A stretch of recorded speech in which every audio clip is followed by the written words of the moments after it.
Ladies and gentlemen, the last speaker that I'm going to invite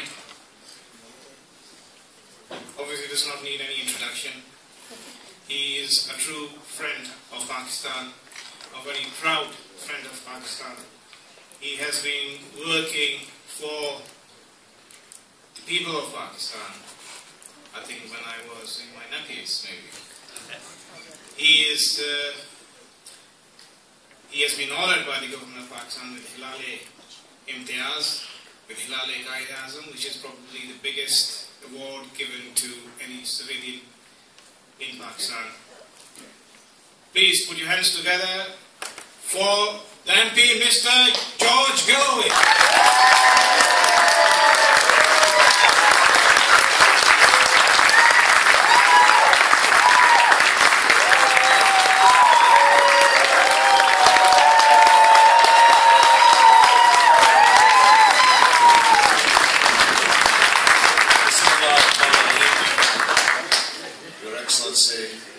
The Consul General of Pakistan, fellow parliamentarian David Ward, councillors, candidates, brothers and sisters, comrades and friends, Assalamu alaikum wa rahmatullahi wa barakatuh. Thank you for the invitation.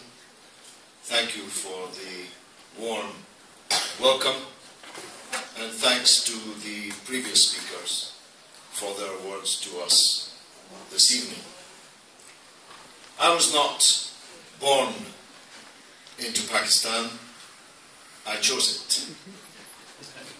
I was not born onto the Sirat al-Mustaqim, I chose it. Nobody told me to do so. In fact, I became an honorary Pakistani before I had ever met a Pakistani.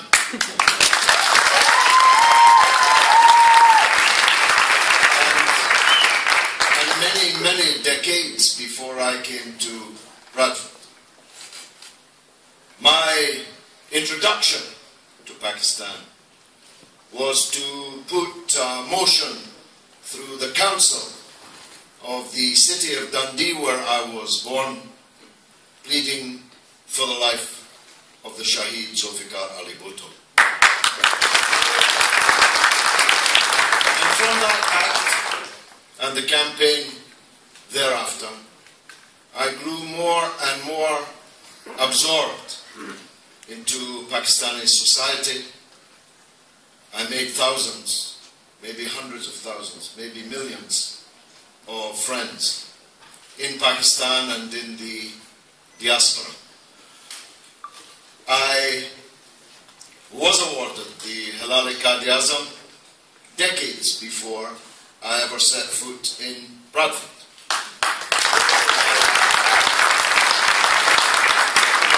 I was awarded this highest civil award in Pakistan for my work for the restoration of democracy in the country.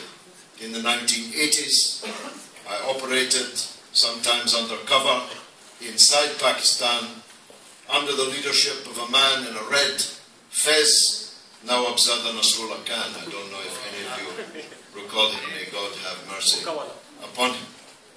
He was my boss. He sent me into some scrapes, some perilous situations. In the early 1990s, I was awarded the Hilal-e-Pakistan for my work for the people of Kashmir, which has continued until this day, and until God decides to stop giving me breath, I will be fighting for the right of the people of Jammu and Kashmir.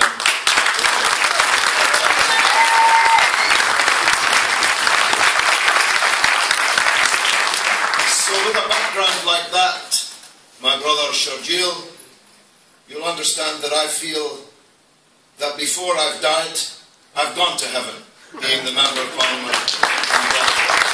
Yes.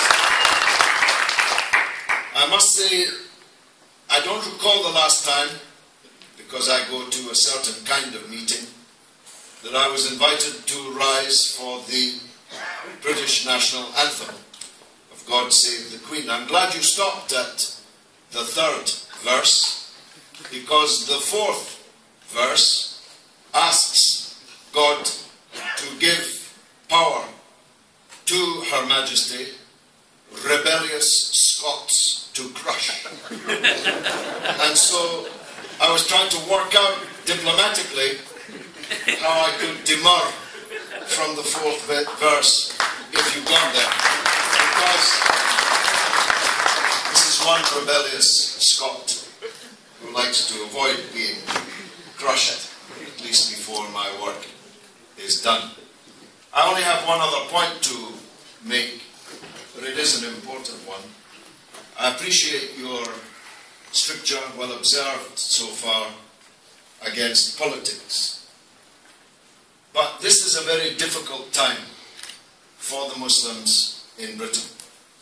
And it just got more difficult this day, when the Home Secretary, no less, declared a kind of political war against the Muslims in Britain, in a speech wholly unnecessary and entirely motivated by a desire to keep UKIP at arm's length for the return of a David Cameron government. She brought up the Trojan horse, even though just days ago a select committee of the House of Commons unmasked the Trojan horse as the Trojan hoax that we always said it was. And she adumbrated all kinds of crimes which she attributed implicitly and explicitly to Britain's Muslims. So all of us have to, as well as standing for the British national anthem, be clear that we are here to stay, and we are the equal of each and every other citizen in the United Kingdom. We have nothing to apologize for. If a criminal commits a criminal act, it's because he or she is a criminal. There are no Muslim terrorists or Christian terrorists or Jewish terrorists. There are only terrorists, and we must condemn each and every one of them.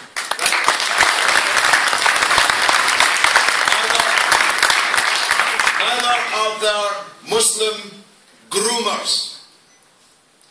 That well-known Muslim Sir Jimmy Savile, that well-known Muslim Sir Cyril Smith, those well-known Muslims in the cabinet, in the government, in the parliament, that are being investigated right now by the police, were not Christian criminals. They were just criminals.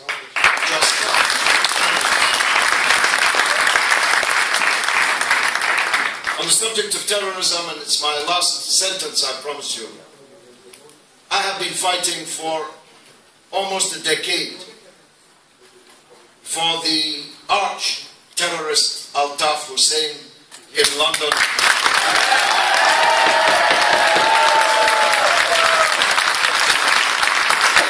He returned to face the music in Pakistan, and what a hellish music he has created.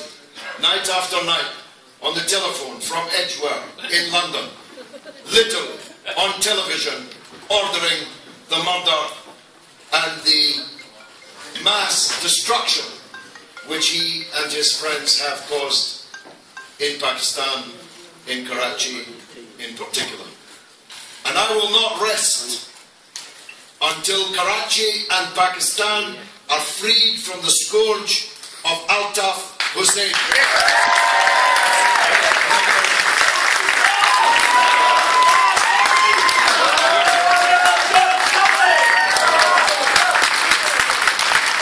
Okay.